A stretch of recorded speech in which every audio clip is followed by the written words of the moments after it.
이번에는 달리와 복리, 명목금리와 실질금리에 대해 이야기하겠습니다. 첫째, 달리와 복리입니다. 달리는 원금에만 이자가 붙는 방식입니다. 예를 들어 100만 원을 연 5% 달리로 3년 맡기면 매년 5만 원씩 3년 동안 총 15만 원의 이자를 받습니다. 복리는 원금과 이자를 합한 금액에 다시 이자가 붙는 방식입니다. 예를 들어 100만 원을 연 5% 복리로 3년 맡기면 1년 차에 5만 원 이자가 붙어 105만 원이 됩니다. 2년 차에는 105만 원의 5% 이자가 붙고 3년 차에도 같은 방식으로 계산됩니다. 그래서 달리보다 이자가 더 많아집니다. 둘째, 명목금리와 실질금리입니다. 명목금리는 물가 변동을 고려하지 않은 금리입니다. 은행 광고에서 보이는 금리가 보통 명목금리입니다.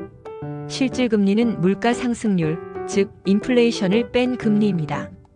예를 들어 명목금리가 5%이고 물가 상승률이 2%라면 실질금리는 약 3%입니다. 즉 물가가 오르면 실제로 얻는 이익은 줄어듭니다. 자, 이제 화면의 그림들을 봅시다. 그림이 뜻하는 바가 무엇인가요? 각자 궁금한 내용을 조사해보세요. 함께 나누었으면 하는 내용과 질문거리를 메모하여 갖고 오기 바랍니다.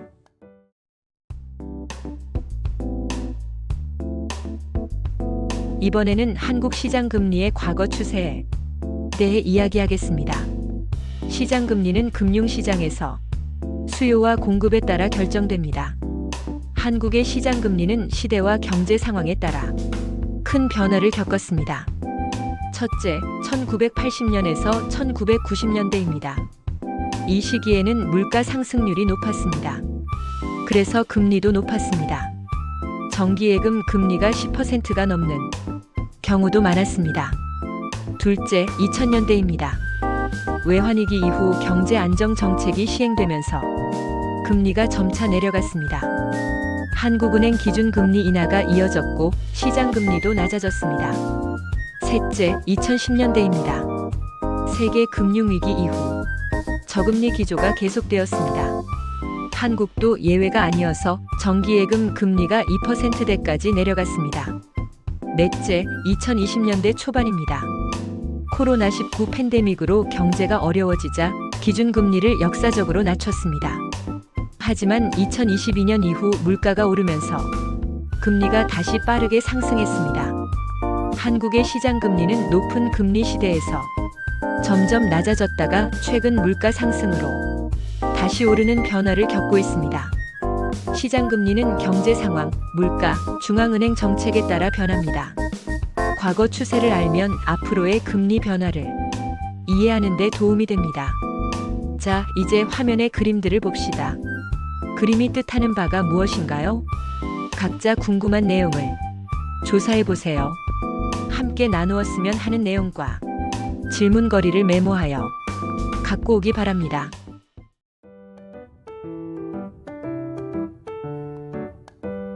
이번에는 변동환율과 고정환율, 절상과 절하에 대해 이야기하겠습니다. 환율이란 두 나라 돈의 교환 비율입니다. 예를 들어 1달러가 1,300원이라면 달러와 원화의 환율이 1,300원입니다. 변동환율제는 환율이 시장의 수요와 공급에 따라 변하는 제도입니다. 정부가 직접 환율을 정하지 않습니다. 고정환율제는 정부가 환율을 일정하게 유지하는 제도입니다. 정부나 중앙은행이 달러 등 기준이 되는 통화에 맞춰 환율을 고정합니다. 환율 절상은 자국 통화의 가치가 오르는 것입니다.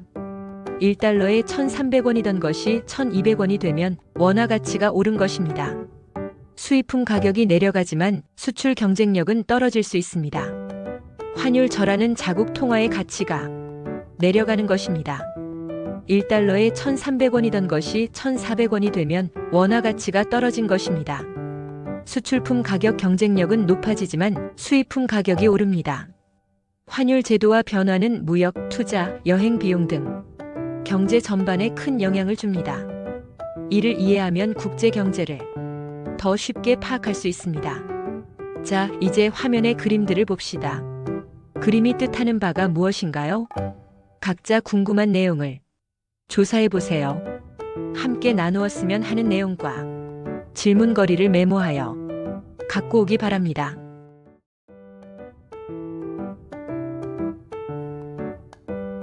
이번에는 주제와 관련한 성경 말씀들을 살펴보겠습니다. 환율은 한 나라의 화폐가 다른 나라 화폐와 교환되는 비율입니다. 수출입, 물가, 자산 가치에 큰 영향을 미치는 이 환율은 국가 경제의 체온계와 같습니다. 글로벌 자본과 무역의 시대를 살아가는 우리에게 환율은 매일 체감하는 경제 지표입니다. 그렇다면 성경은 이러한 가치의 변동과 교환에 대해 어떤 통찰을 줄 수 있을까요? 돈은 인간이 만든 교환 수단이며 그 가치 역시 인간 사회에서 변동합니다. 그러나 하나님께 속한 가치는 변하지 않습니다. 성경은 너희를 위하여 보물을 땅에 쌓아두지 말라. 오직 너희를 위하여 보물을 하늘에 쌓아두라. 라고 기록되어 있습니다. 환율은 세상의 가치가 계속 바뀐다는 것을 보여주는 지표입니다. 그러나 하늘에 쌓은 보물, 곧 영원한 가치에는 환율이 없습니다. 그것은 감가상각도 인플레이션도 없는 곳입니다. 환율은 늘 변하지만 하나님 나라의 가치는 변하지 않습니다. 우리는 이 땅에서 돈을 사용하되 하늘의 통화로 살아야 합니다. 세상의 가치 기준이 요동칠 때 성경은 우리에게 변하지 않는 중심, 곧 하나님과 그분의 나라를 붙들라고 권면합니다. 오늘날처럼 불안정한 세계 속에서도 변하지 않는 가치에 투자하는 인생이 가장 지혜로운 선택입니다. 자, 이제 화면의 구절들을 성경에서 찾아 찬찬히 읽으면서 묵상해 봅시다.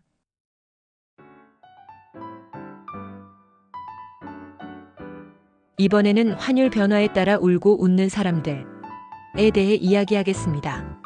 환율이란 두 나라 돈의 교환 비율입니다. 환율이 오르거나 내리면 사람들과 기업에 서로 다른 영향을 줍니다. 첫째, 환율이 오를 때입니다. 여기서 오른다는 것은 1달러를 사는데 더 많은 원화가 필요하다는 뜻입니다. 즉, 원화 가치가 내려가는 경우입니다. 수출 기업은 해외에 물건을 파는 가격 경쟁력이 좋아져서 이익이 늘어납니다. 해외 여행객은 여행 경비가 비싸집니다. 같은 달러를 사는데 더 많은 원화를 내야 합니다. 환율이 오르면 해외 유학 비용 부담이 커집니다. 둘째, 환율이 내릴 때입니다. 여기서 내린다는 것은 1달러를 사는데 필요한 원화가 줄어든다는 뜻입니다. 즉, 원화 가치가 올라가는 경우입니다. 수입 기업은 해외에서 물건을 싸게 들여올 수 있어 이익이 늘어납니다. 해외 여행객은 여행 경비가 줄어들어 유리합니다. 수출 기업은 해외에 파는 물건 가격, 경쟁력이 떨어져 불리할 수 있습니다. 환율 변화는 누군가에게는 기회가 되고 누군가에게는 위기가 됩니다. 그래서 환율을 주의 깊게 보는 것이 중요합니다. 자, 이제 화면의 그림들을 봅시다. 그림이 뜻하는 바가 무엇인가요? 각자 궁금한 내용을 조사해 보세요. 함께 나누었으면 하는 내용과 질문거리를 메모하여 갖고 오기 바랍니다.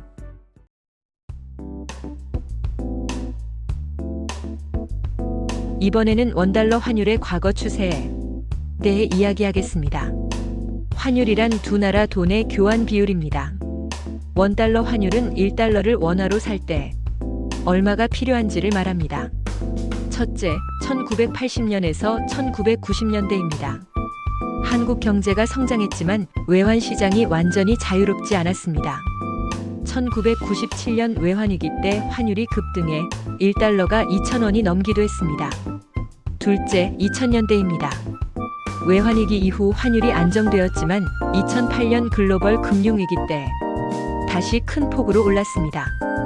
그때 1달러는 1,500원 이상이 되었습니다. 셋째, 2010년대입니다. 세계 경제가 안정되면서 원달러 환율은 대체로 1,100원에서 1,200원 사이에서 움직였습니다. 넷째, 2020년대입니다. 코로나19 팬데믹과 미국 금리 인상, 세계 경기 불확실성으로 환율이 크게 변했습니다. 2022년에는 1달러가 1,400원을 넘기도 했습니다. 원달러 환율은 경제 위기 때 크게 오르고 안정기에는 내려가는 경향이 있습니다. 환율의 과거 변화를 알면 앞으로의 경제 상황과 환율 움직임을 이해하는 데 도움이 됩니다. 자, 이제 화면의 그림들을 봅시다. 그림이 뜻하는 바가 무엇인가요? 각자 궁금한 내용을 조사해 보세요. 함께 나누었으면 하는 내용과 질문거리를 메모하여 갖고 오기 바랍니다.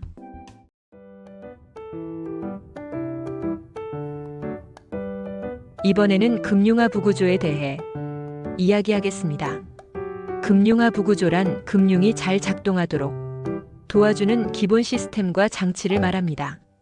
도로와 교량이 있어야 자동차가 움직일 수 있듯이 금융화 부구조가 있어야 돈이 안전하고 빠르게 움직일 수 있습니다. 금융화 부구조에는 중앙은행, 금융감독, 예금보험 등을 비롯하여 여러 가지가 있습니다. 간단히 살펴보면 첫째, 지급결제 시스템입니다. 사람과 기업이 돈을 주고받을 수 있게 하는 장치입니다. 계좌이체, 카드 결제, 모바일 결제 등입니다. 둘째, 청산과 결제기관입니다. 금융거래가 끝까지 정확하게 이루어지도록 확인하고 처리합니다. 한국거래소, 예탁결제원 등입니다. 셋째, 금융정보 시스템입니다. 금융회사와 투자자가 필요한 정보를 안전하게 주고받을 수 있게 합니다. 신용평가사, 금융통계 시스템 등입니다. 넷째, 법과 규제 장치입니다. 금융거래가 공정하고 안전하게 이루어지도록 법과 규칙을 만듭니다. 금융화 부구조가 잘 갖춰져 있으면 금융시장은 더 빠르고 안전하게 움직입니다. 반대로 하부구조가 약하면 사고와 혼란이 생길 수 있습니다. 금융화 부구조는 보이지 않지만 금융의 혈관과 같습니다. 이 구조를 잘 이해하면 금융시장의 안정성과 신뢰를 알 수 있습니다.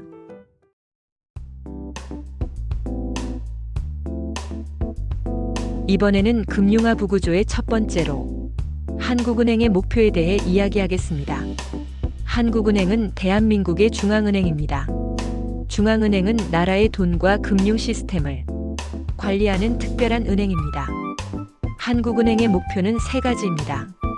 첫째, 물가 안정입니다. 물가가 너무 빨리 오르면 생활비가 비싸지고 경제가 불안해집니다.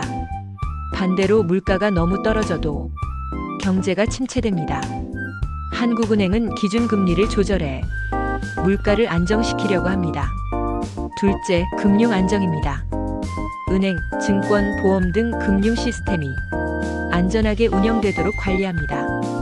금융 위기나 큰 충격이 오면 시장에 돈을 공급하거나 제도를 개선해 안정시킵니다. 셋째, 지급결제 시스템의 운영과 감시입니다. 사람과 기업이 안전하게 돈을 주고받을 수 있도록 결제 시스템을 운영하고 감독합니다.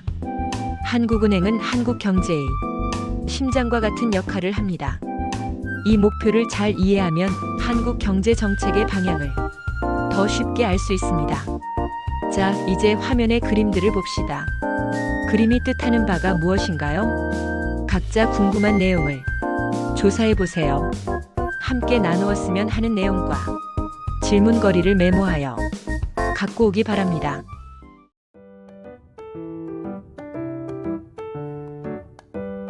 이번에는 통화신용정책의 전파 경로에 대해 이야기하겠습니다. 통화신용정책은 중앙은행이 경제를 조절하기 위해 금리나 통화량을 조절하는 정책입니다. 이 정책이 실제 경제에 영향을 주는 과정을 전파 경로라고 합니다. 첫째, 금리 경로입니다. 중앙은행이 기준금리를 내리면 시중은행의 대출금리도 내려갑니다. 사람과 기업이 돈을 빌리기 쉬워지고 소비와 투자가 늘어납니다. 반대로 기준금리를 올리면 대출이 줄어들고 소비와 투자가 감소합니다. 둘째, 자산 가격 경로입니다. 금리가 내려가면 주식, 부동산 가격이 오를 수 있습니다. 사람들은 자산 가치가 오르면 소비를 늘립니다. 반대로 금리가 오르면 자산 가격이 떨어져 소비가 줄 수 있습니다. 셋째, 환율 경로입니다. 금리가 내려가면 해당 나라 돈의 가치가 떨어질 수 있습니다. 이 경우 수출품 가격 경쟁력이 높아져 수출이 늘어날 수 있습니다. 반대로 금리가 오르면 돈의 가치가 올라 수출이 줄어들 수 있습니다. 넷째, 기대 심리 경로입니다. 사람들이 미래 경제를 좋게 보면 소비와 투자를 늘립니다. 반대로 불안하게 보면 소비와 투자를 줄입니다. 중앙은행의 정책 발표가 이러한 기대에 영향을 줍니다. 통화신용 정책의 전파 경로는 금리, 자산 가격, 환율, 기대 심리를 통해 경제 전반에 영향을 줍니다. 이 과정을 이해하면 중앙은행의 정책 효과를 더 잘 파악할 수 있습니다. 자, 이제 화면의 그림들을 봅시다. 그림이 뜻하는 바가 무엇인가요? 각자 궁금한 내용을 조사해 보세요. 함께 나누었으면 하는 내용과 질문거리를 메모하여 갖고 오기 바랍니다.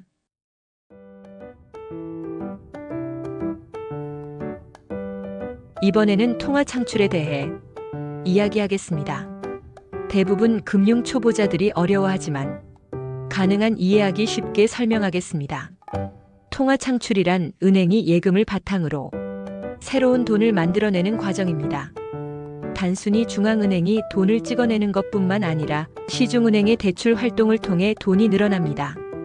과정을 간단히 설명하겠습니다. 1단계, 어떤 사람이 은행에 100만 원을 예금합니다. 2단계, 은행은 이 돈의 일부, 예를 들어 90만 원을 다른 사람에게 대출합니다. 3단계, 대출받은 사람이 그 돈을 쓰면 받은 사람은 다시 은행에 예금합니다. 4단계, 이 예금의 일부가 또 다른 대출로 나가고 같은 과정이 반복됩니다. 이렇게 같은 돈이 여러 번 대출과 예금을 거치면서 경제 속의 돈의 양이 늘어납니다. 이를 예금 창출 또는 통화 창출이라고 합니다. 하지만 은행은 예금 전액을 대출하지 않습니다. 일부는 지급준비금으로 남겨둬야 합니다. 이 비율을 지급준비율이라고 하며 중앙은행이 정합니다. 지급준비율이 낮으면 더 많은 대출이 가능해지고 통화 창출 규모가 커집니다. 반대로 지급준비율이 높으면 대출이 줄고 통화 창출 규모가 작아집니다. 통화 창출은 은행 시스템을 통해 경제 속 돈의 양이 늘어나는 과정입니다. 이 과정을 이해하면 은행과 중앙은행의 역할을 더 잘 알 수 있습니다. 자, 이제 화면의 그림들을 봅시다. 그림이 뜻하는 바가 무엇인가요?